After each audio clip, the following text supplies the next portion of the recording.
বন্ধুরা good morning. তো তোমরা সবাই কেমন আছো? আশা করি ভালো আছো, আর আমিও খুব ভালো আছি। তো এখন বাজে সকাল 7টা, আর এখন থেকেই আমি আমার ভিডিওটি স্টার্ট করলাম। তো সকালবেলা ঘুম থেকে উঠে বাসি কাপড় ছেড়ে চলে এসেছি গিয়ে সিংহাসনটা ধুতে, যেহেতু আজকে বৃহস্পতিবার, এর জন্য ঠাকুরগুলোকে নামিয়ে সিংহাসনটা আগে ভালো করে পরিষ্কার করে ধুয়ে নেব। আর আমি এসেছি বাপের বাড়িতেই আমি গিয়ে আজকে বৃহস্পতিবারটা পুজো করছি। এখানে আমার আমার ওইদিকে সিংহাসনটা পরিষ্কার ধোয়া হয়ে গেছে, আর এদিকে বাবা পুজোর বাসনগুলো ধুয়ে রেখেছিল, আর এগুলোই একটু গুছিয়ে নিয়ে ঠাকুর ঘরে রেখে দেবো, তারপরে চলে যাব স্নান করতে। তো চলো এদিকে ঠাকুর ঘর মোছাও হয়ে গেছে। তো গিয়ে চলে আসলাম ঠাকুর ঘরে, বাসনগুলো রেখে চলে যাব এবার স্নান করতে। তো দেখো বন্ধুরা, আমি স্নান ধান করে চলে এসেছি সকাল সকাল, আর গিয়ে এবার আমি পুজো দিতে বসবো। তার প্রথমে আমি মা লক্ষ্মীকে এই ক্রিমটা দিয়ে পরিষ্কার মাখিয়ে স্নান করিয়ে নেব, যাতে গিয়ে যেহেতু বাবা এসব পারে না, তার জন্য আমি যেহেতু বৃহস্পতিবারে বাপের বাড়িতেই আছি, তাই ভাবলাম মা লক্ষ্মীকে একটু আমার মতো করে সাজিয়ে নিই। তো প্রথমে আমি মা লক্ষ্মীকে ভালো করে স্নান করিয়ে নিলাম, তারপরে গিয়ে মুছিয়ে নেব। তো এখানে দেখো আমার মা লক্ষ্মীকে স্নান করানো হয়ে গেছে, এবার আমি ভালো করে মুছে নেব মাকে।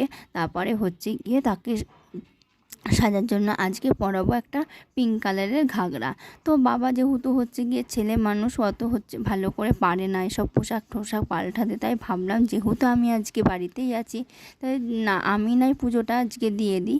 তো গিয়ে এইদিকে দেখো আমি গিয়ে মাকে রেডি করাতে শুরুও করে দিয়েছি।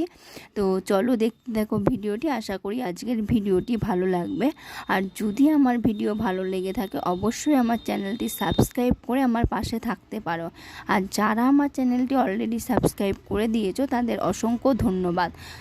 তো এইদিকে দেখো তোমাদের সঙ্গে কথা বলতে বলতে আমার মা লক্ষ্মীকে রেডি করা কমপ্লিট। তো চলো তোমাদের একবার দেখিয়ে দিই, আর তোমরা অবশ্যই জানিও আমার মা লক্ষ্মীর সাজটা কেমন হয়েছে।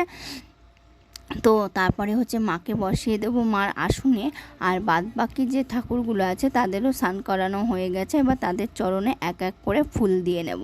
তো ওইদিকে দেখো রাধাকৃষ্ণ, গুরুদেব, তারা মা, বুড়িমা সবাইকেই আমি ফুল দেওয়া শুরু করে দিই। আর এইদিকে দেখছো গিয়ে যে তারা আমার গিয়ে পাটা, এটা আমার জামাইবাবু আমার মাকে এনে দিয়েছিল।